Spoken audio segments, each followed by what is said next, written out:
ईश्वर के आगे हारना है, वहां थोड़ी जीत है। मैं हार गया, तुम जीत गए, है ना। अच्छा, प्रलंबासुर बलराम जी को पीठ में बिठा लिया, ग्वाला बन के आया था, राक्षस था।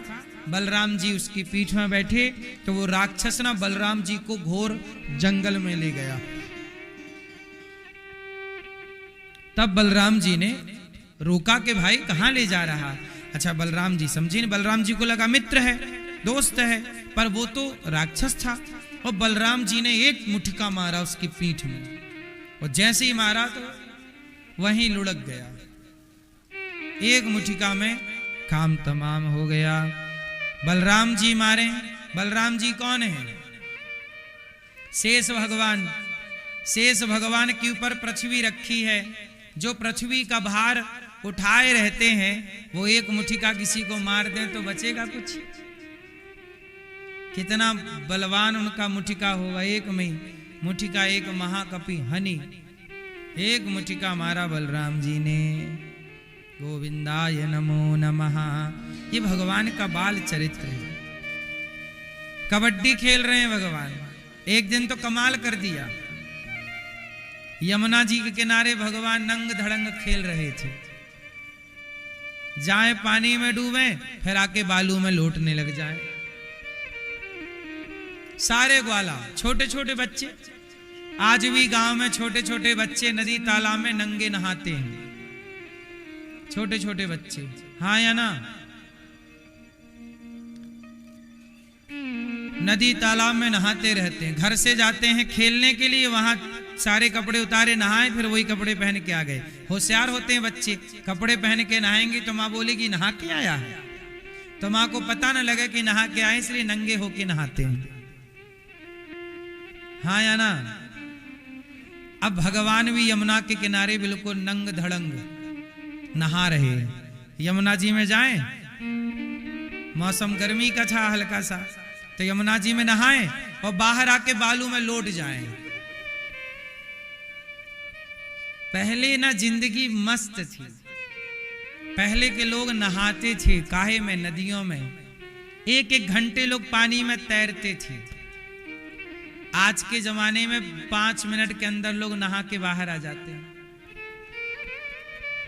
अच्छा, पानी नदी में नहाना और घर में टोटी वाले पानी बाल्टी से सावर से नहाना, क्या सही है? क्या सही है? हैं? नदी तालाब में नहाना अच्छा है। क्यों? क्यों? साइंटिफिक कारण बताइए, वैज्ञानिक कारण। जब आप पानी में डूबे रहते हैं गर्दन तक, तो आपके रोम रोम से पसीना निकलता है कि नहीं? जिस रोम छिद्र से पसीना तैरना आता है, अब हाथ नीचे करो। किस किस को तैरना नहीं आता?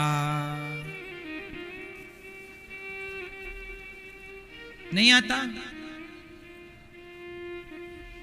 तैरना जरूर सीखना चाहिए।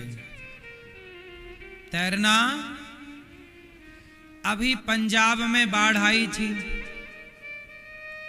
लोग घर में सो रहे थे, वो बाढ़ आ गई, घर के अंदर पानी भर गया। जिनको तैरना आता था वो तो चलो किनारे जैसे तैसे लग गए, पर तैरना नहीं आया तो बेमौत मारे गए कि नहीं? हाँ या ना? पानी में डूबने से किसी की मृत्यु नहीं होती। मृत्यु इसलिए होती है कि समय रहते आपने तैरना नहीं सीखा। यदि इतनी सारी डिग्रियां रखना आपकी कला थी, तो तैरना भी तो आपकी कला ही है, तैरना भी तो आपकी योग्यता है। तैरना सबको आना चाहिए। पता नहीं कब कहां आप लोग हर साल सुनते हो कि लोग बारिश में गए थे नदी देखने और वहां डूब गए। भाई, आप लोग नहाते हो नदियों में जाके, और जरा सा पांव की गड़बड़ी हुई, इसला फिसला पांव, तो डूब जाते हैं लोग। मुझे लगता है पानी में डूब के मरना नहीं चाहिए। इससे बेहतर है तैरना सीख लो। तैरना आएगा तो आप कभी डूब करके नहीं मरेंगे। तैरने वाला इतने जल्दी तो हार नहीं मानेगा ना कि डूबे और मर जाए। भाई पूरा प्रयास करेगा बचने का, किनारे लगने का। समुद्र के बीच में ही कोई पानी में गिर जाए और तैरते तैरते थक जाए, फिर भी वो प्रयास करता रहेगा। मुझे लगता है कि जीवन में जिंदगी सबसे अनमोल है। अनमोल है कि नहीं बताओ?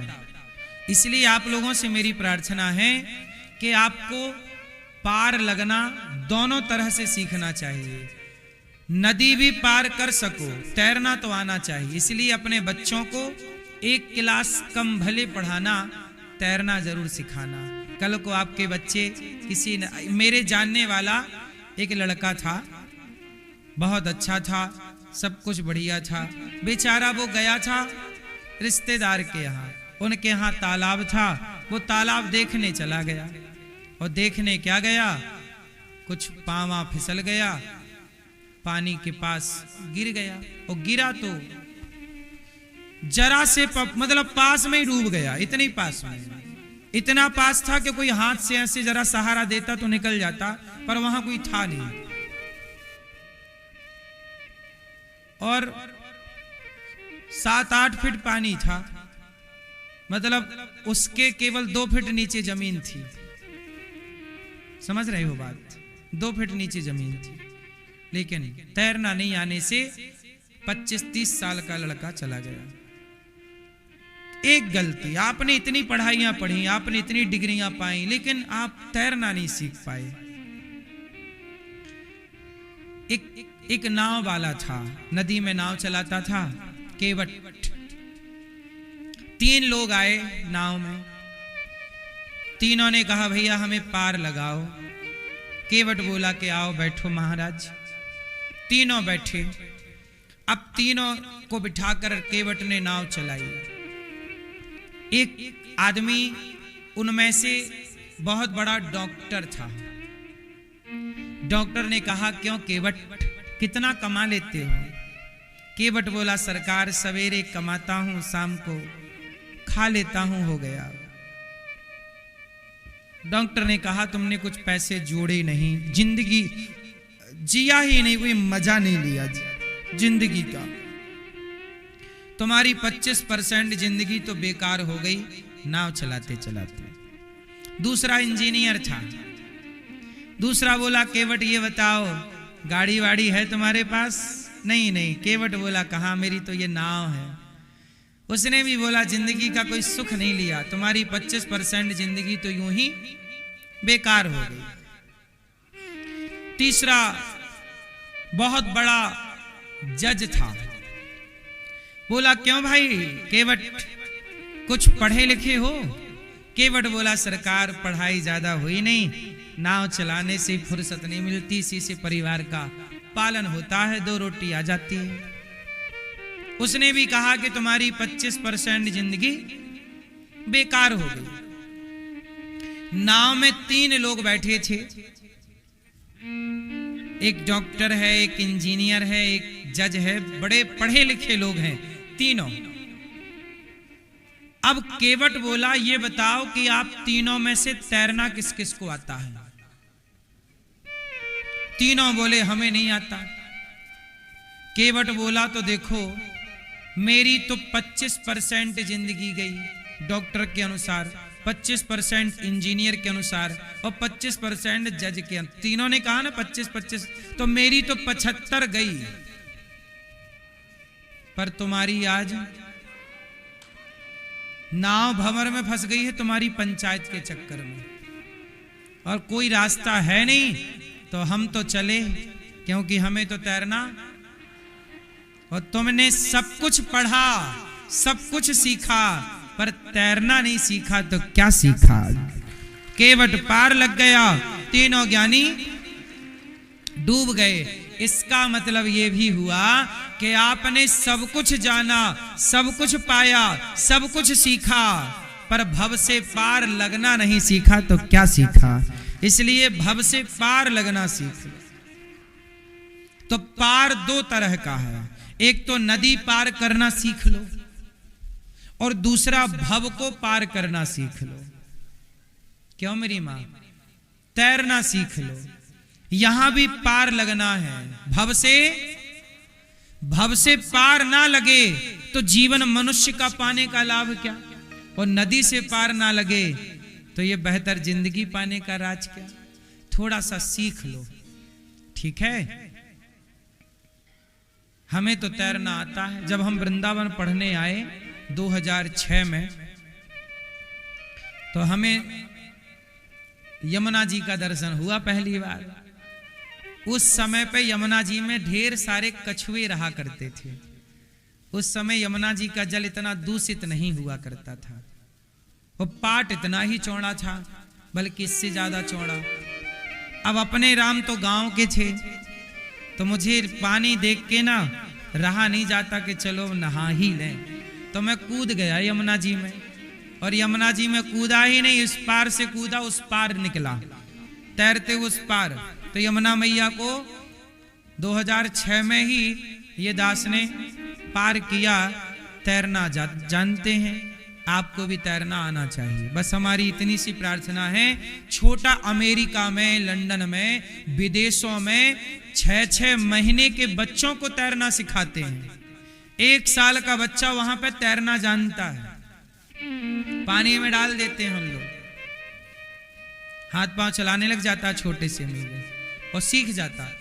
1-2 साल का बच्चा भी वहां तैरना जानता है। बोलो हाँ। और आपके यहां 30-30 साल के लोग तैरना नहीं जानते। इसलिए ये गुण है, इससे आपकी आयु बढ़ने की संभावना है। स्वास्थ्य अच्छा रहे, मौका मिले तैरो, इससे आपका योग होगा। सबसे बड़ा योग क्या है पता है? तैरने में थकावट होती है कि नहीं? वो शरीर को एक्टिव रखता है, एनर्जी। आप 5 मिनट तैर लीजिए मेरी मां, 5 मिनट मन लगा के। आपको कड़ाके की भूख ना लगाए तो कह देना। मतलब पाचन शक्ति काम जिसकी ना करती हो, जो जिसका भोजन ना पचता हो, जिसको पेट की समस्याएं हैं, वो 5-10 मिनट केवल तैरना सीख ले। तैरना तैरे, बस कुछ नहीं, केवल तैरे।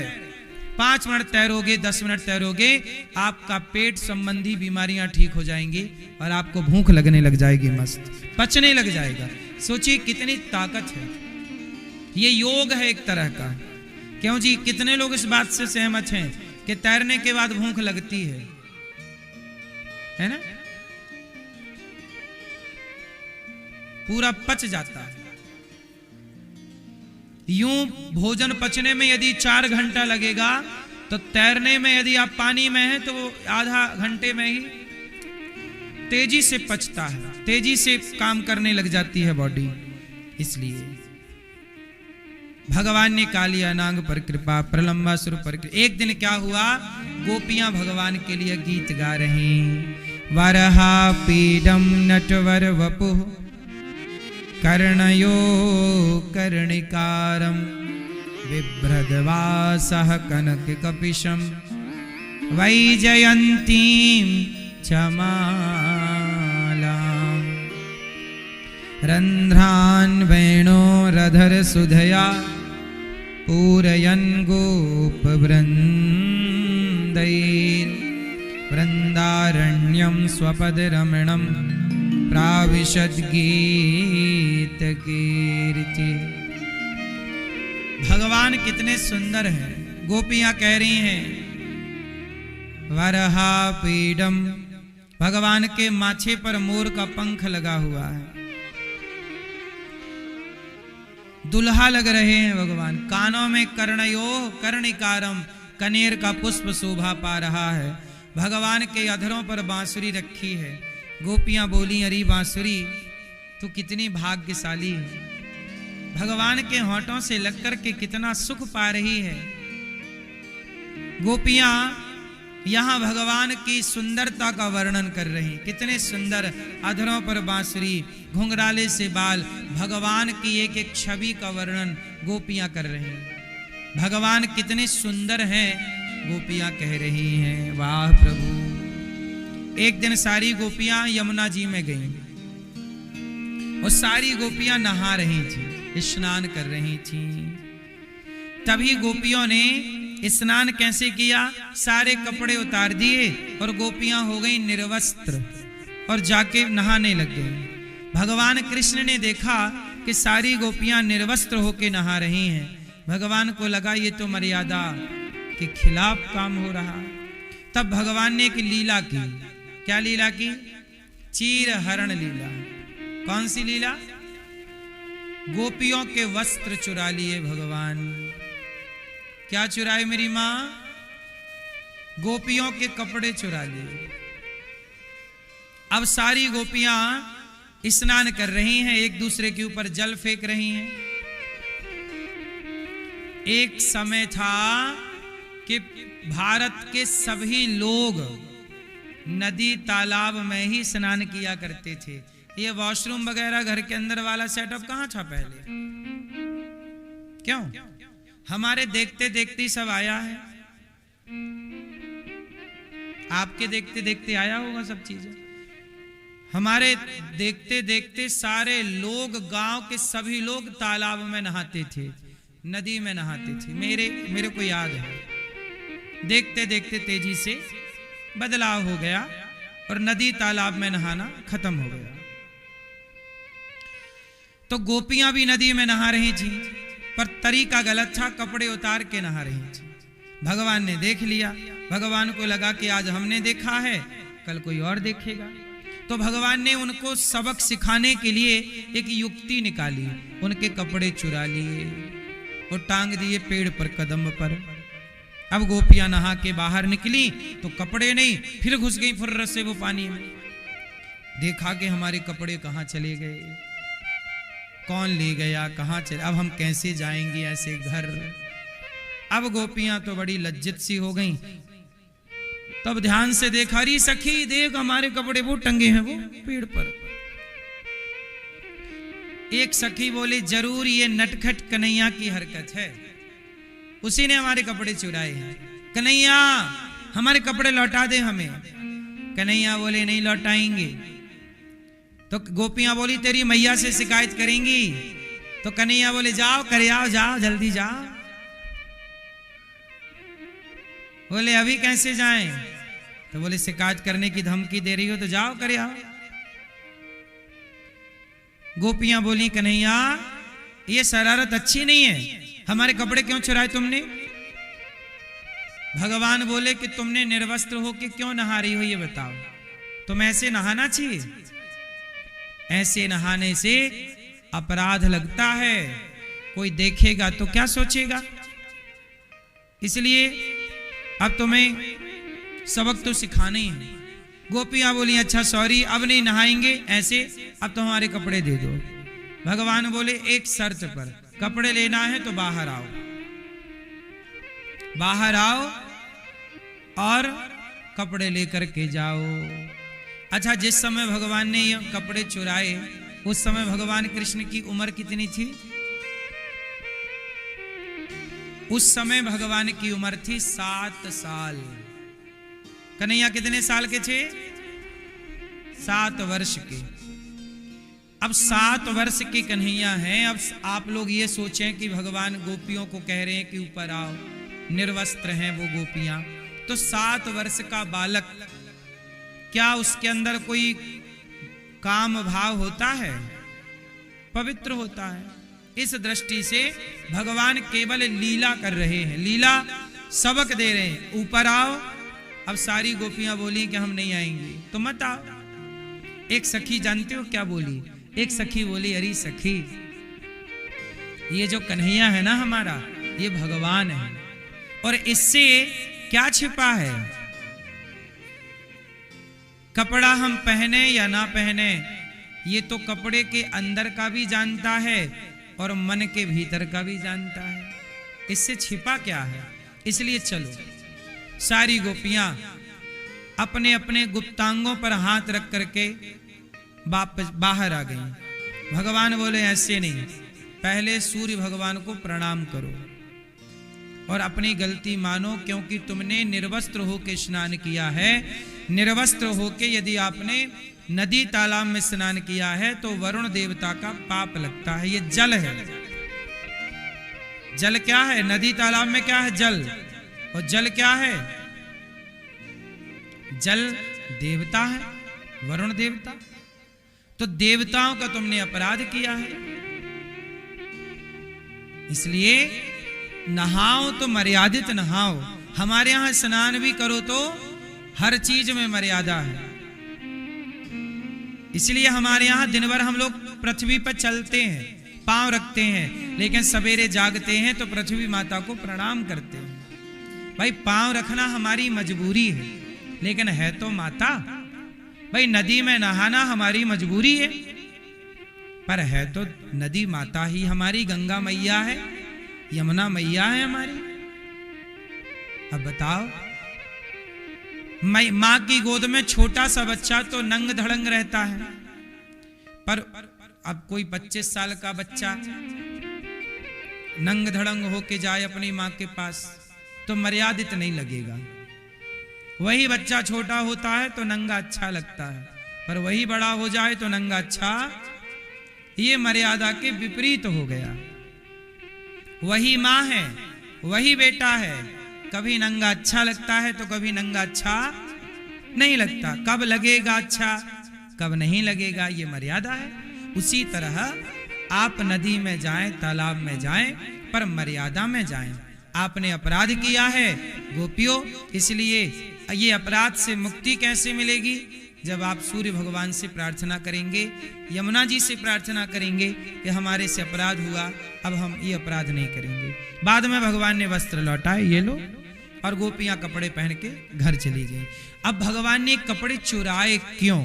तो मैं आपको स्पष्ट कह दूं कि भगवान ने ये वस्त्र हरण की लीला सिर्फ इसलिए की कि कहीं वस्त्र उतार के नहाने की, निर्वस्त्र होके नहाने की हमारे राष्ट्र में परंपरा ना बन जाए। इसलिए गलत परंपराओं को रोकने के लिए भगवान ने सही परंपराओं की स्थापना की कि ये गलत परंपरा यहीं रुक जाए।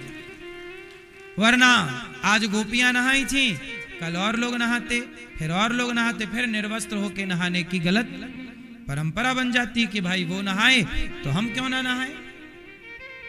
वैसे भी आजकल ऐसी जमाना चल रहा है कि कपड़े पहनने का कह बस दो आप किसी को, तो बस महाभारत चालू हो जाता है। हाँ या ना? आजकल कपड़े उतार उतार के घूमने का फैशन है। और आपने पहले कपड़े उतारे थे दुशासन ने तो महाभारत हो गया था।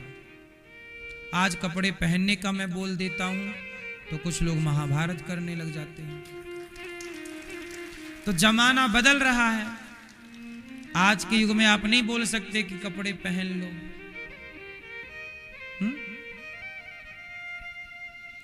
तो भगवान को पता था कि आने वाला समय कैसा हो सकता है, इसलिए मर्यादा का पाठ पढ़ा के गए हैं। अब उस मर्यादा में चलना हम सबका धर्म है। एक दिन भगवान गैया चराने चले गए। कहां गए?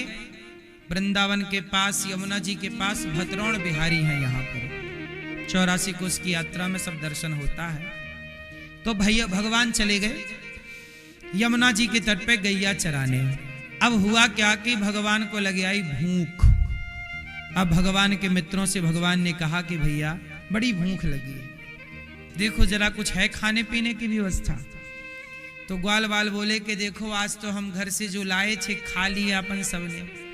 अच्छा बच्चों को जल्दी जल्दी भूख लगती है, भगवान छोटे हैं, बाल रूप है, भूख लगाई। अब भगवान बोले कुछ है? बोले खा गए अपन लोग तो थोड़ी घंटे भर पहले ही खाए हैं। अब भूख लगी, अब क्या करें? तो बोले यहां से धुआं निकल रहा है आगे। अच्छा धुआं ना बहुत दूर से दिखता है धुआं। तो एक जगह जंगल में यज्ञ हो रहा था।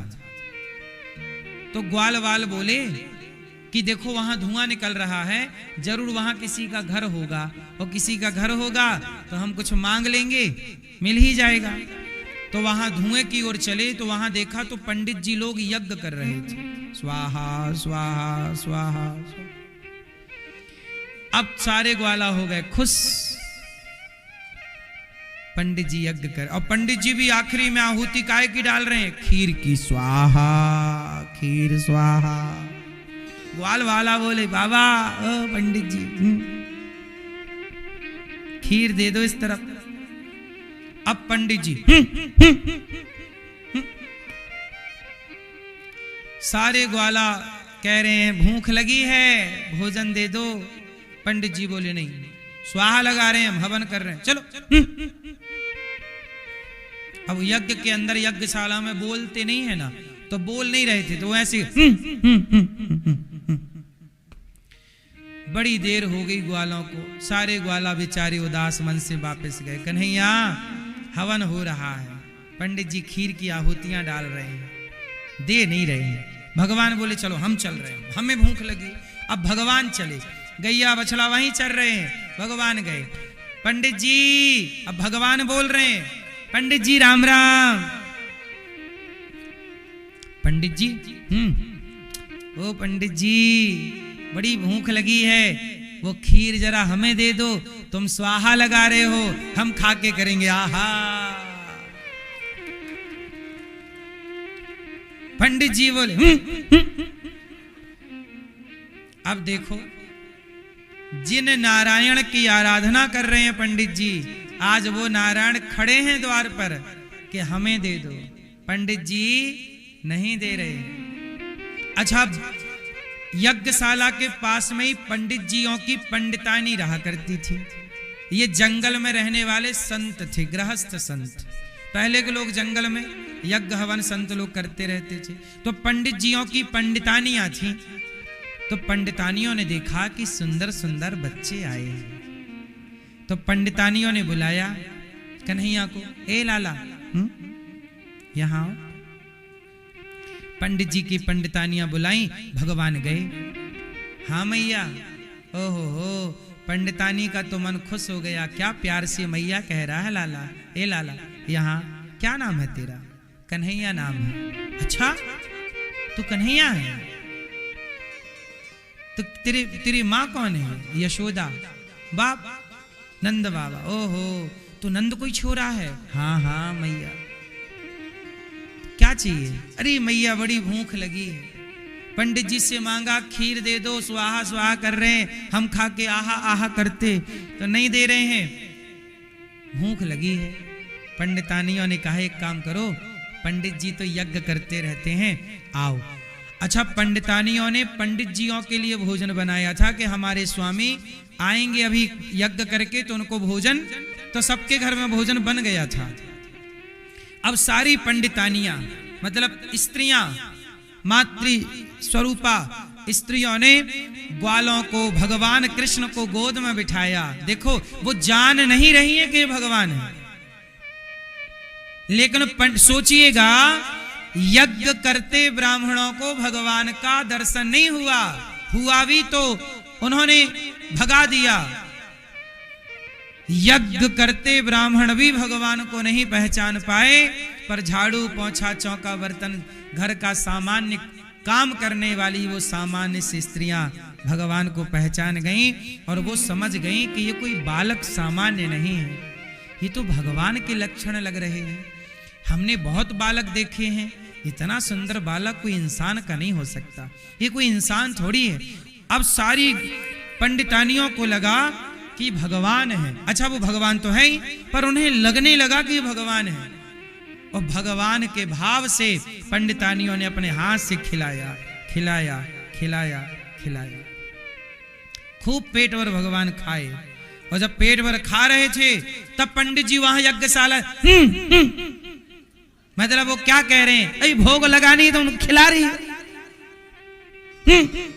ओ पंडित जी जब हूं करें, तो पंडितानी घूंघट कर ले उसकी तरफ, पंडित जी की तरफ, और यहां खवाए लाला को, तुम करते रहो हाँ हूं हाँ हूं हाँ हूं हाँ हूं। यहां घूंघट कर ले यूं, और खिलाए लाला, तू खा तू खा। और जब भगवान खा के चले गए, तो पंडितानियां थर थर कांपने लग गई कि अब पति लोग आएंगे और हमें मारेंगे, घर से निकाल ना दें, कहीं डांटे ना। लेकिन जब पंडित जी यज्ञ करके लौटे, तो भगवान ने जाते समय उन सारे ब्राह्मणों की ओर एक बार देखा और देख के मुस्कुरा दिया। और जब देख के मुस्कुराए तो सारे पंडित जी समझ गए कि जिस नारायण की उपासना हम कर रहे थे वो नारायण तो द्वार से आके खाली हाथ चला गया यज्ञशाला से। अब सारे पंडित जियों को समझ में आया कि ये भगवान है, और जैसे ही दौड़े भगवान तो गए, चले गए। और जब गए तो सारे पंडित जी आए और अपनी पंडितानियों के सामने लेट गए, अपनी पंडितानियों के पांव छू रहे हैं कि देवी तुम कितनी भाग्यशाली हो, हम यज्ञ करके जप तप करके उस ईश्वर को पहचान ना पाए और तुम झाड़ू पोंछा करके भी उस ईश्वर को पहचान गए। ना जाने किस रूप में नारायण मिल जाएं। पंडित जियों को बड़ा पश्चाताप हुआ और अपनी उनकी पत्नियां डर रही थी कि ये डांटेंगे मारेंगे घर से ना निकाल दें, पर वो सारे पंडित जी अपनी अपनी पंडितानियों के प्रणाम कर